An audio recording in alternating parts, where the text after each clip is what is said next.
오늘 보실 하나님 말씀은 출애굽기 2장 1절에서 10절 말씀까지가 되겠습니다. 출애굽기 2장 1절에서 10절 말씀, 제목은 해방자가 모세가 되다라는 제목입니다.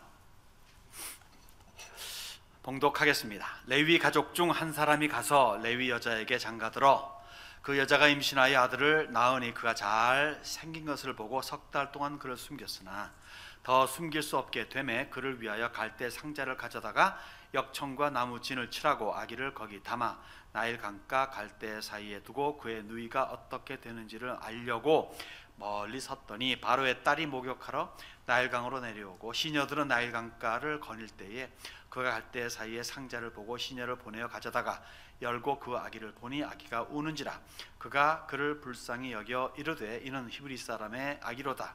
그의 누이가 바로의 딸에게 이르되 내가 가서 당신을 위하여 히브리 여인 중에서 유모를 불러다가 이 아기에게 젖을 먹이게 하리이까? 바로의 딸이 그에게 이르되 가라 하매 그 소녀가 가서 그 아기의 어머니를 불러오니 바로의 딸이 그에게 이르되 이 아기를 데려다가 나를 위하여 젖을 먹이라. 내가 그 삭슬 주리라. 여인이 아기를 데려다가 젖을 먹이더니 그 아기가 자라매 바로의 딸에게로 데려가니 그가 그의 아들이 되니라. 그가 그의 이름을 모세라 하여 이르되 이는 내가 그를 물에서 건져내었음이라 하였더라. 구약시대의 최고의 인물은 누구입니까? 누가 뭐래도 모세죠. 예수님 당시 때도 바리새인들이 예수님께 우리는 모세의 제자야 라고 할 정도로 매우 자랑스러운 이름이 모세입니다. 그런데 좀 아이러니컬한 면이 있다면 모세의 이름은 이방인의 딸 애굽 공주가 명명한 거예요. 종종 성경에 나오는 위대한 이름은 하나님께서 직접 주시기도 합니다. 그래서 아브라함에서 아브라함으로, 사레에서 사라로, 그리고 이삭이라고 이름해라 라고, 또 내지는 야곱에서 이스라엘이라는 이름으로 바꿔 주시기도 하죠. 즉 새 시대를 열어감에 있어서 가장 중요한 믿음의 3인방의 이름은 하나님께서 직접 지어주십니다. 그리고 그 시대가 저무는 가장 암울한 시대, 유대 역사의 이제 마지막 때를 향식하는 그 시기에 요시야라고 하는 이름은 수세기 전에 이미 이름을 지어놨어요. 그 시대가 끝나고, 즉 바벨론의 유수생활이 끝나고 이제 페르시아로 인해 가지고 되돌아올 때 그렇게 명령을 하게 되는 고레스 황제의 이름도 이미 수세기 전에 예언된 바 있습니다. 신약세를 여는 것도 마찬가지예요. 그 이름을 예수라 하라, 그 이름을 요한이라 하라 라고 천사를 통해서 하나님께서 직접 이름을 지어주시죠. 예수님께서 사도 중에 그래도 1인자로 꼽히는 시몬에게 이제 시몬이 아니라 게바라고 하리라. 게바란 이름은 헬라식 말로 말하면 피터예요. 반석이란 뜻의 베드로를 말합니다. 직접 주님께서 시몬에게 베드로라는 이름을 하사하시죠. 그런데 모세는 누가?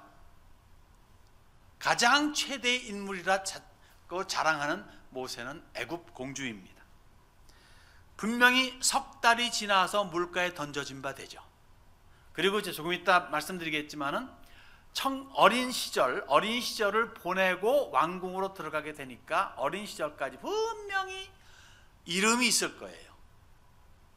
그런데 그 이름이 전혀 성경에 언급이 없습니다. 제가 천국 가서 물어볼 또 하나의 질문이 그거예요. 이름이 뭐였습니까? 신기하잖아요. 심지어 에스더의 이름이 하닷사라고 하는 그러한 이 본명을 성경에서 밝히 보여줬는데 모세만큼은 어디에고 심지어 외경, 가경조차에서도 없습니다. 일반 역사에도 없어요. 아무튼 해방자인 모세의 출생에 얽힌 이야기를 4가지로 살펴보고자 합니다. 첫째는요, 해방자가 출생합니다. 아름답다고 했어요. 근데 아론이 모세보다 3살 많죠. 그리고 태어나는 아기는 몽땅 죽여라, 물가에 던져라 하는 것을 이렇게 연결시켜 보면은 아론과 모세가 태어난 직전 직후의 사건이다라고 볼 수 있겠습니다. 왜냐하면은 이제 수십 년 후에, 80년 후에 이제 모세를 통해서 이제 이스라엘 백성들이 출애굽할 적에 남자만 60만 명이었거든요. 그러니까 이렇게 해서 생각하면은 한 3년에서 4년 사이가 죽여라, 던져라, 물에 던져, 강물에 던져라의 그러한 참 천인공노할 그러한 명령이 떨어진 때가 아닌가 생각해 보죠. 3년에서 4년 사이, 그 중간에 3년 반이죠. 3년 반 하게 되면은 성경에서 참 의미가 깊습니다. 특히 말세를 당할 때에 3년 반의 의미가 있죠. 아무튼 간에 그건 나중 이야기고, 모세는 누구의 자녀입니까? 어느 지파입니까? 레위 지파입니다. 레위 족속이죠. 모세를 통해서 율법이 제정된 이후에야 레위 지파가 높임받게 되고 우와 하지, 그 이전만 하더라도요 얼굴도 못 들 정도의 지파입니다. 왜요? 세겜 사건으로 말미암아 아버지 야곱의 얼굴을 들지 못하게 하고 두려움 속에서 그 동네를 도망가게 만든 장본인들이 곧 둘째 아들 시므온과 셋째 아들 레위이기 때문에 그래요. 그래서 야곱이 죽을 적에 축복기 12아들들 축복기도 하는데 그 중에 레위한테, 즉 시므온 포함해서 한테는 이것이 축복인지 저주인지 모를 그러한 축복을 하게 됩니다. 제가 읽겠습니다. 그 부분만. 시므온과 레위는 형제요, 그들의 칼은 폭력의 도구로다. 세겜에 있는 모든 남자들을 아작 냈기 때문에 그래요. 몽땅 죽였습니다. 내 호나 그들의 모의에 상관하지 말지어다. 내 영광과 그들의 집회에 참여하지 말지어다. 그들이 그들의 분노대로 사람을 죽이고 그들의 혈기대로 소의 발목 힘줄을 끊었음이로다. 그 노여움이 혹독하니 저주를 받을 것이요 분기가 맹렬하니 저주를 받을 것이라. 내가 그들을 야곱 중에서 나누며 이스라엘 중에서 흩으리로다. 두 번의 저주가 있고, 그래서 흩으며 나누어지는 두 가지의 저주가 있게 돼. 이것이 축복입니까? 분명히 축복했다고 했는데 축복이에요? 이거? 축복을 들려줍니까? 아닙니다.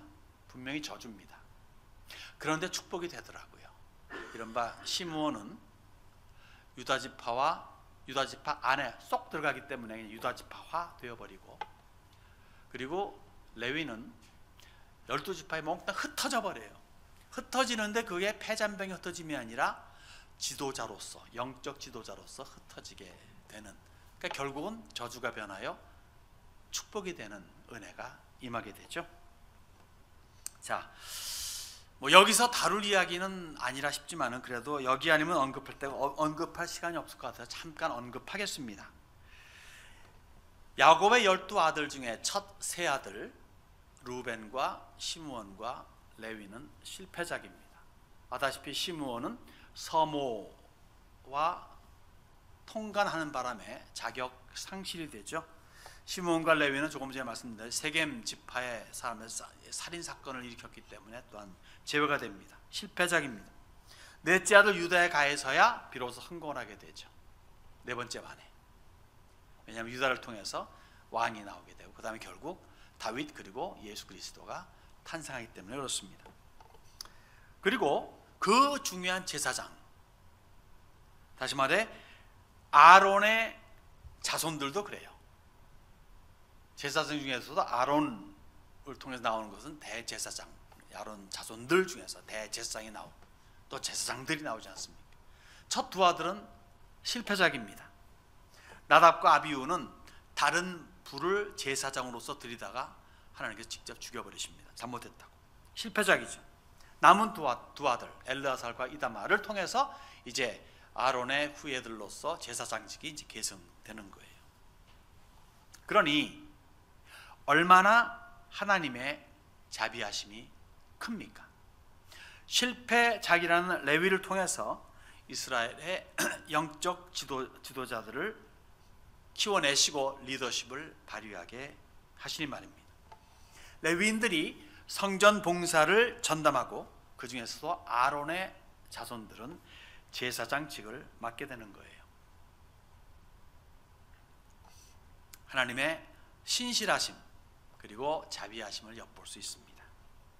자, 바로의 딸이 명명한 모세의 이름을 하나님께서 거침없이 사용하신 것 같이 신정 국가에서 가장 중요한 왕 그리고 제사장, 이러한 사람들이 철저히 실패를 했음에도 불구하고 거침없이 이들을 사용하시는 것, 활용하신 것을 보게 되면 한면으로는 사람의 죄가 얼마나 깊다는 것이고 또 한면으로는 그 죄를 넘어서 하나님의 은혜와 사랑이 얼마나 또한 더 깊고 넓은 것을 우리는 엿볼 수가 있습니다. 모세의 부모 이름은 아므람과 요게벳입니다. 요게벳은 사실 아므람의 아버지의 누이예요. 실제로 족벌로 따지면 고모입니다. 그 당시에는 백수십 년을 살았으니까 또 지금까지 이렇게 딱 17, 8에 시작해서 한 3, 40에서 애 끝나는 게 아니라 그 이후의 나이까지 애를 낳았으니까 이제 폭이 좀 넓겠죠. 그래서 아마 나이가 좀 어렸을 것 같아. 10살도 어리죠. 아니지. 어쨌든 비슷한 나이나 어린 나이거나 그렇게 되겠습니다. 그래서 근친 결혼이죠. 지금 같은 근친 상가는 아니고 그 당시에는 근친 결혼이 충분히 이해가 되던 때고 그렇게 되던 때니까. 그래서 야곱도 그래서 그렇게 결혼한 것이고 이삭도 그렇게 한 것이고 등등 하게 되겠습니다. 아무튼 간에 아므람이 137세에 죽습니다. 그리고 아므람의 아버지 그 할아버지도 137세에 죽어요. 아론과 모세가 각각 123세, 120세에 죽습니다. 그리고 모세가 쓴 글에 시편에 사람이 수명이 70이고 강건하면 80이라도 라고 그렇게 수명의 한도를 말해줍니다. 그러면은 모세를 기점으로 해가지고 그 윗세대와 아랫세대의 나이가 현저하게 달라지는, 즉 짧아지는 것을 우리들은 발견할 수가 있습니다.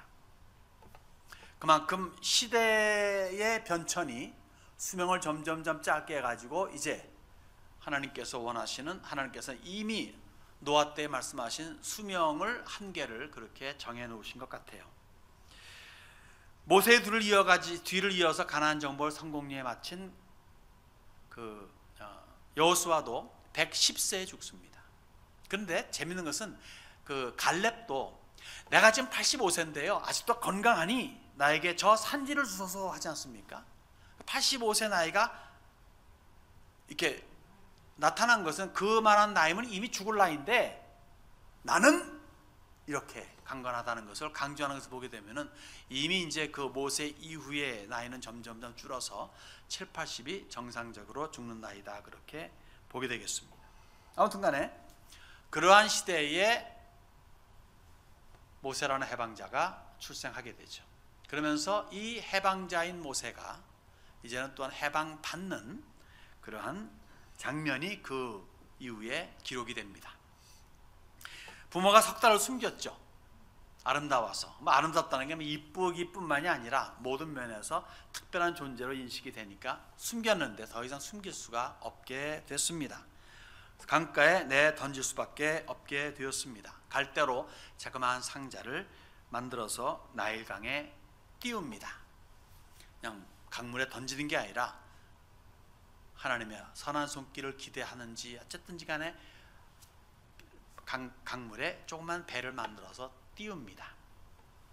간절한 기도로 수반했겠죠. 근데 하나님의 섭리가 놀랍지 않습니까? 바로 그때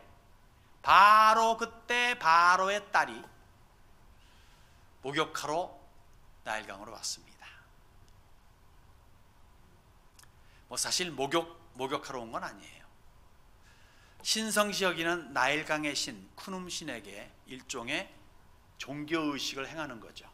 다시 말해 그 속에 물을 담금으로 말미암아 번영과 그리고 다산과 그리고 축복과 이런 여러 가지의 그러한 것들을 기원하는 그런 종교의식을 행하는 겁니다.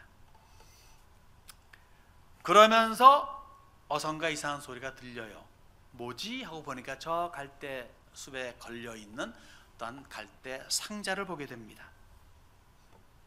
물에 빠지지 않도록, 또 악어나 물뱀이나 내지는 그러한 해충들이 해하지 못하도록 역청과 그리고 나무 진으로 칠한, 가라앉지 않게도 하기 위한 그러한 갈대 상자를 발견하고 가져오게 합니다.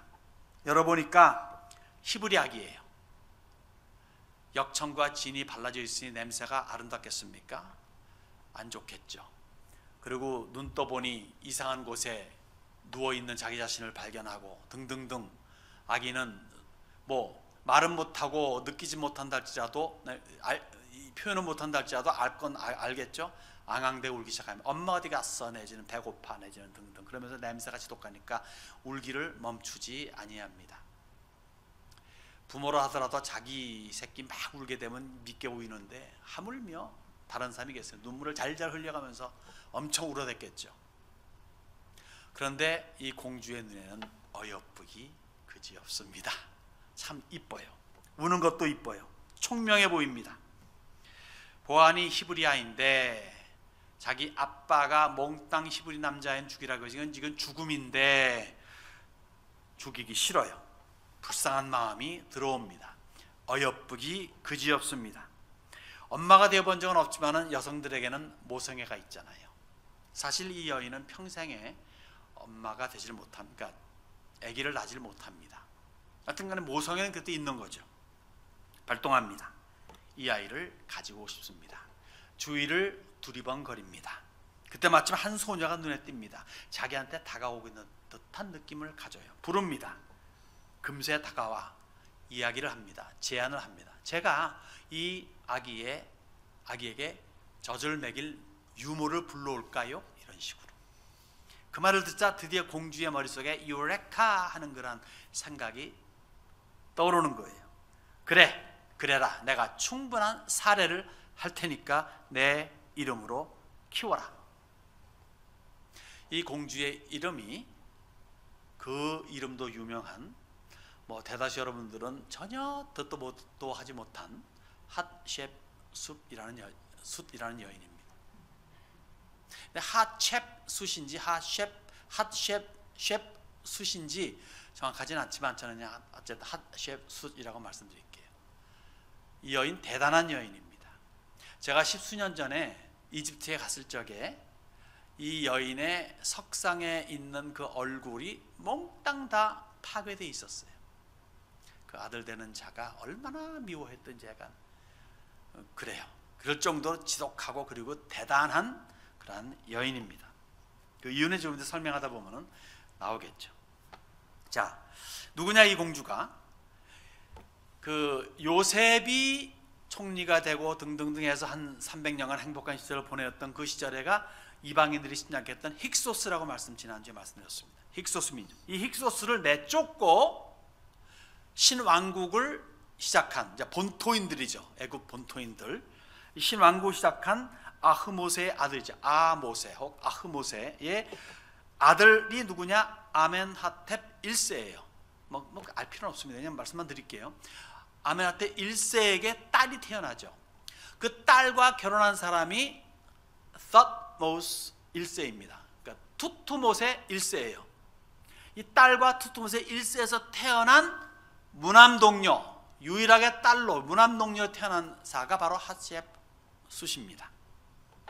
무남동녀이니까 얼마나 애지중지 키웠겠습니까? 그리고 매우 똑똑한 여인이에요. 좀 살벌하긴 하지만 똑똑한 어린 애를 자라나죠. 그러니까 사랑을 한 몸에 받습니다. 그래도 바로의 명령을 어기면은 죽음이에요. 안 되는 겁니다. 그래서 모세를 살리고 싶고 모세를 살리고 그리고 마음 놓고 자기 아이로 키우기 위해서 아버지 바로를 설득하고 이 천인공노할 반인륜적인 법을 거두게 한 사람이 혹 이 핫셰프숫이 아니었겠는가 그렇게 추측을 해보는 거예요. 왜냐하면 그 이후에 곧 이 명령이 거두어졌거든요. 이런 추측이 가능한 것은 조금 전에 말씀드렸지만 이 여인이 보통 여인이 아니라는 거예요.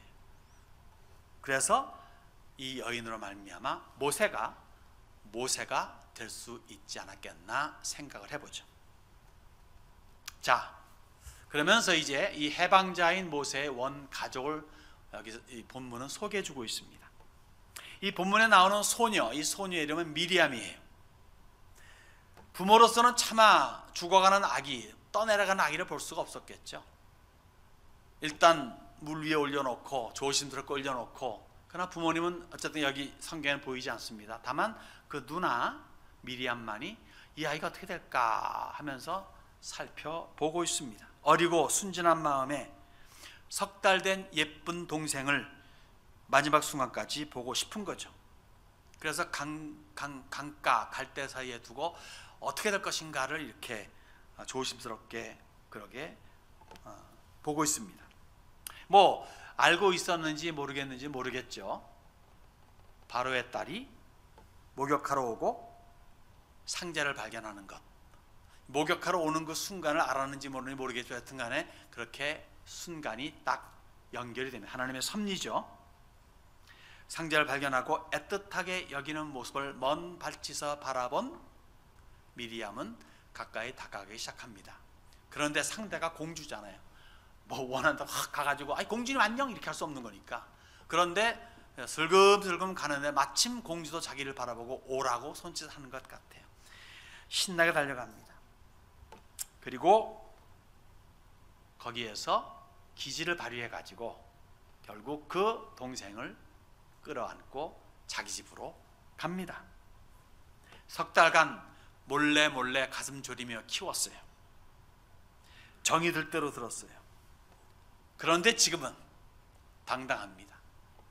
공주의 비호하에서 왕국의 그 도움을 받아가면서 풍요롭게 이 아이를 친엄마의 젖을 먹이면서 키울 수가 있게 됐습니다. 이럴 때는 이제 할렐루야가 나오는 거죠. 할렐루야입니까? 할렐루야입니다. 물론 뭐 부모의 깊은 신앙과 기도 속에서 미리 이러한 것들을 예견하고 뭐 그렇게 했을 것이다라는 그러한 깊은 그런 생각할 수도 있겠으나 뭐 그렇게까지 생각하고 싶지는 않고요. 성경에 기록이 없으니까 정답은 모르지만 어쨌든 결론은 같아요. 원 가족에게로 돌아갔다는 거. 이거 굉장히 중요한 겁니다. 왜냐하면 석 달 만에 물가에 뛰었고 이 아기를 데리고 왕궁으로 들어가 가지고 거기서 키웠다면은 이 게임은 달라집니다. 그런데 다시 부모의 집으로 돌아가고 거기에서 어린 시절을 보냈다는 것, 이 어린 시절의 삶이 그의 평생을 좌지우지하는 그런 훌륭한 교육이 이루어졌다는 거죠. 그래서 히브리 기자는 이렇게 표현을 합니다. 믿음으로 모세는 장성하여 바로의 공주의 아들이라 칭함받기를 거절하고 도리어 하나님의 백성과 함께 고난받기를 잠시 죄악의 낙을 누리는 것보다 더 좋아하고 그리스도를 위하여 받는 수모를 애굽의 모든 보화보다 더 큰 재물로 여겼으니 이는 상주심을 바라봅니다. 어린 시절에 부모에게서 교육을 받습니다. 비록 우리는 이렇듯 애굽 사람에 비해서는 천한 처지이고 거의 노예와 다를 바가 없지만 그러나 알아야 된다. 우리의 하나님은 천지를 창조하신 하나님이요, 하나님께서 모든 백성 중에서 우리를 선민으로 뽑았다. 그리고 이제 아마 이 이야기가 있긴 있었을 것 같아요. 왜냐하면 하나님께서 아브라함에게 미리 말씀하시고 430년 후에 이거를, 이 창세기를 모세가 썼잖아요. 모세가 알고 있는 거예요. 그러니까 배운 거죠. 아마 그러한 것들이 이렇게. 그래서 이제 다음 주에 혹 나올 이야기겠지만은 모세가 자 내가 한번 하면서 40세 되어가지고 할 적에 이미 유대인들이 고생했으니 390년이 된 때거든요. 390년이니까 이제 400년이니까 이제 때가 되었다 해가지고 이제 내가 이제 움직일 차례인가 보다라고 생각했을는지도 모르겠다는 거죠. 그렇게 이미 그렇게 그러한 것을 배우고 어린 시절을 큰 그러한 모세라는 거죠. 자, 이것이 원 가족에게서 배운 은혜요 하나님의 섭리라면 이제 새 가족으로 옮겨 들어가게 됩니다. 10절에 이런 말씀 있지 않습니까? 그 아기가 자라매 바로의 딸에게로 데려가니 그가 그의 아들이 되니라. 그가 그의 이름을 모세라 하여 이르되 이는 내가 그를 물에서 건져내었음이라 하였더라. 완군으로 들어갑니다. 바로가 죽고, 다시 말해 아기들 몽땅 버려라 죽여라 했던 그 바로는 투트모세 1세죠. 죽고 공주의 남편 즉 투트모세 2세가 바로가 되죠. 그때가 모세가 나이가 13살 정도가 되던 때예요. 그래서 추측컨대 이때를 전후해 가지고 왕궁으로 들어가지 않았겠나 그렇게 생각을 해봅니다. 즉 배울 거 다 배운, 율법적으로는 뭐 그때 율법이 없었지만은 그러나 율법적으로는 12살이 되면은 성인식을 하잖아요. 유대인 아이들은. 그러니까 율법적으로 성인이 되어 가지고 왕궁으로 들어가는 거예요. 그러니까 완벽한 히브리 사람으로서 애굽의 왕자가 되어서 모든 왕국의 왕자로서의 교육을 또 다 받게 됩니다. 그러니까 양쪽에서 중요한 것들을 다 터득하는, 다시 말해 가지고 해방자로서의 완벽한 자격을 구비하게 되는 거죠. 정말 치밀하신 하나님의 섭리요 계획입니다. 자, 성경에는요 기록이 안 돼 있지만 일반 역사를 우리가 살펴본다면 공주와 남편 사이에는 아기가 없어요. 그런데 그 남편 투트모세 2세는 또 후궁 사이에서 애가 태어납니다. 그러니까 부인, 이 핫셉수트가 아기를 못 낳는 사람이었던 것 같아요. 그때가 이미 대략 나이가 30세, 이 핫셉수시 30세 정도가 되니까 자기 생각에도 결혼한 지 여러 해가 됐는데도 애가 안 들어서니까 나는 애기 낳지 못한지 모르겠다는 생각을 가지고 있었을 것 같기도 해요. 아무튼 이러한 것이 백그라운드가 됩니다. 그리고 남편과 후궁 사이에서 난 아이가 나중에 바로가 되는데 그가 투트모세 3세입니다.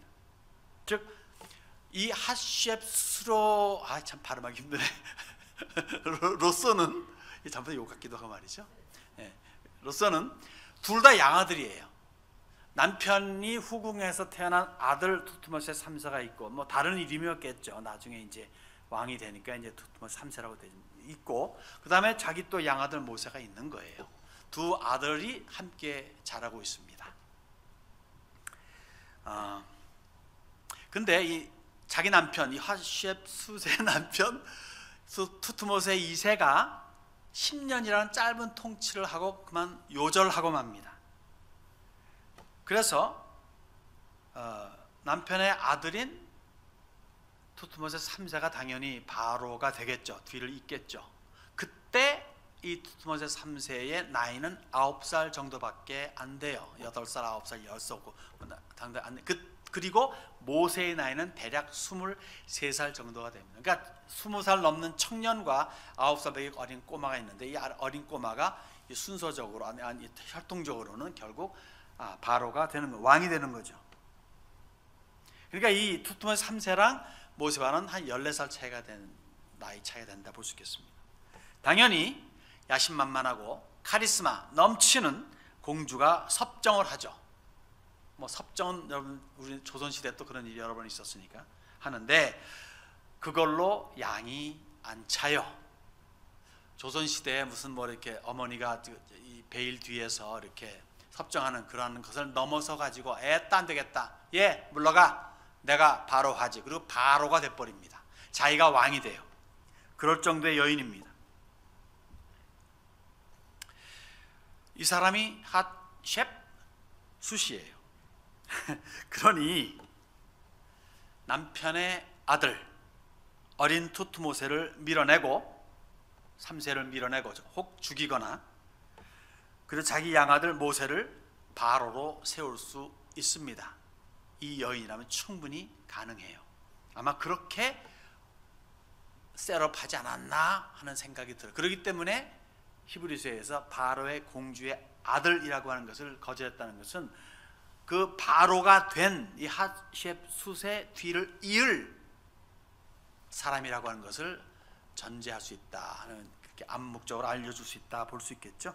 자, 그런데 역사의 흐름은요 결국 핫셉수시 22년 통치 후에 죽습니다. 꽤 오래 하죠. 죽습니다. 그때 모세의 나이가 몇 살이었을까요? 그때 모세의 나이가 45살이에요. 그리고 14살 빼면은 21살의 나이가 투트모세 3세죠. 그러니까 20세 넘게까지 자기 양 어머니가 바로로서 자기를 밀어내고 바로가 돼가지고 했습니다. 그리고 어떻게 관계가 맺어진지 모르지만은 이 투트모세 3세가 왕이 된 다음에 얼마나 그 양어머니가 미웠던지 전국에 있는 이 하수야투스의 그 상을 몽땅 부셔버리고 깨버릴 수 없는 것은 지워버리고 깎아버리고 이렇게 했다 그러죠.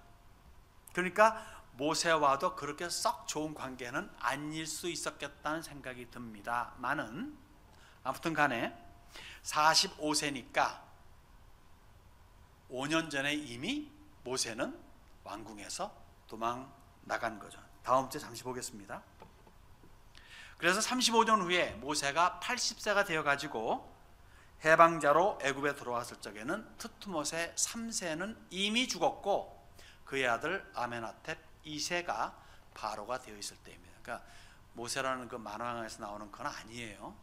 아닙니다. 그때는 그냥 같은 인물인데 아메나텝 2세가 바로가 되어 있었고 아메나텝 2세가 10가지 재앙을 다 당한 비운의 바로라 볼 수 있겠죠. 자, 아마도 모세가 가만히 있었더라면 투트모세 3세가 아니라 모세가 바로로 등극했을 가능성이 크고, 그렇다면은 유대인들의 위치가 꽤 좋아졌을 것인데 그만 성급히 모세가 행동했기 때문에 40년의 고통이 더 연장되지 않았나 싶기도 하지만, 그러나 학대가 없이 우대를 받았다면 분명히 영구적으로 애굽에 찡박았지 않았겠나 싶지만 하나님의 뜻과 그리고 시간대에 어긋나기 때문에 그것은 노웨이가 되겠습니다. 한 가지 특이한 사항이 있다면요, 특히 요거 좀 멘션하고 넘어 끝내겠습니다. 이름 모세입니다. 그저 물에서 건져낸 자라는 뜻이 있지만 그것만으로 끝나는 것은 아닌 것 같아요. 아까 말씀드렸듯이 힉소스 왕조로 물리치고 이제 신왕국을 시작한 18왕조의 초대 왕의 이름이 모세라 했습니다. 모세라는 이름이 들어가요. 그리고 투트모세 1세, 2세, 3세 모세라는 이름이 들어갑니다. 그리고 모세의 이름도 모세입니다. 핫셉숫은 아기를 낳을 수 없는 상태에서 이제 모세를 왕궁으로 들여졌습니다. 그리고 그 이름을 명할 적에 모세라 한 것은 자기 양아들을 후계자로 세울 수 있겠다라고 하는 그러한 속생각이 있었을는지도 모르겠다는 거죠. 아무튼 간에 좋은 기회라는 겁니다. 모세에게 있어서는 어린 시절은 뭐가 뭔지 모르지만 이미 그의 양어머니 자기를 끌어안을 적에 그러한 속셈이 있었지 않았겠나 싶죠. 충분히 가능한 거예요. 그 여인으로 야심만만한 카리스마 넘친 그 여인에게 있어서는 충분히 가능하죠. 당시 바로의 이름에 모세란 이름이 들어간 것이 일종의 유행하는 유행이었다면 모세에게 명명한 모세란 이름은 충분히 그럴 가능성이 있다는 것을 알려주는 거죠. 이중적인 의미, 물에서 건졌다, 그리고 바로의 가능성 등등입니다. 생각해 보세요. 나일강에서 종교의식하면서 자 이제 번영하게 하시고 풍성하게 하시고 그리고 행복하게 하시고 다산하게 하시고 등등 이렇게 어린 시절에 소녀 때 공주였을 때 이렇게 했는데 그때 발견한 아이가 이 아이예요.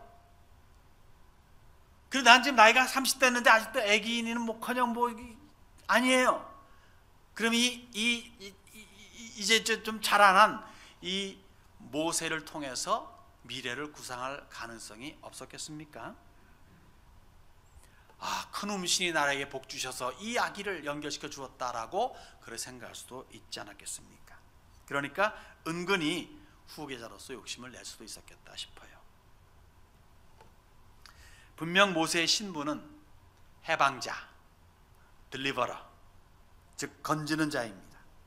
그러나 출생 당시는 모세가 됩니다. 건져짐을 받은 자예요. 아마도 많은 히브리 신생 남아는 강물에 던져지는 그러한 비극을 접했을 겁니다. 많은 아이들이 죽지 않았겠나 싶어요. 그러니까 모세는 그러한 많은 죽음들 가운데서 건져진 바 된 자라는 생각을 가질 수가 있겠죠. 노아도 그렇습니다. 아담의 역사가 끝나고 노아의 역사가 시작되는 인류의 유일한 생존자요 그리고 구원자입니다. 다시 말해 인류로서는 구원자예요. 구원함 받았으니까 구원자예요. 구원자로 시작하는 겁니다. 그렇지만 이것이 물에서 구원함을 받은 후입니다. 홍수 이전에 노아 당시에 모든 인류는 몽땅 다 수장당했습니다. 그러니까 죽음에서 건져짐을 입은 자가 노아예요. 예수님은 어떠하십니까? 하나님의 아들로서 인류 구원을 위해 오셨는데 탄생 시에 베들레헴에 있는 모든 2살 이하의 남아 아이들은 몽땅 죽음을 면치 못했습니다.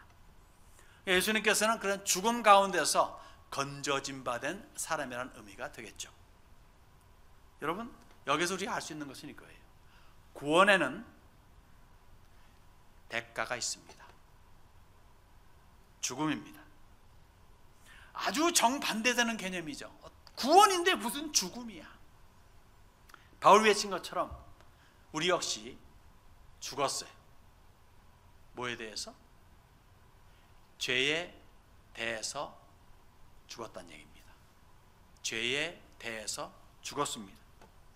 그렇게 되기 위해 우리로 하여금 죄에 대해서 죽게 하기 위해 우리의 죄를 대신 짊어지시고 십자가에서 죽으신 분이 예수님이십니다.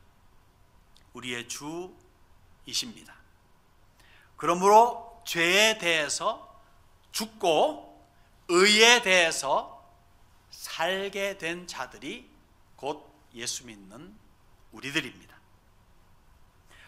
죽음에서 건져진 바 된 해방자 모세를 따랐을 때 결국 가나안에 들어갈 수 있게 되었듯이 죽음에서 부활하신 구원자 예수를 따를 때 영원한 가나안 천국에 들어갈 수 있게 되는 거죠.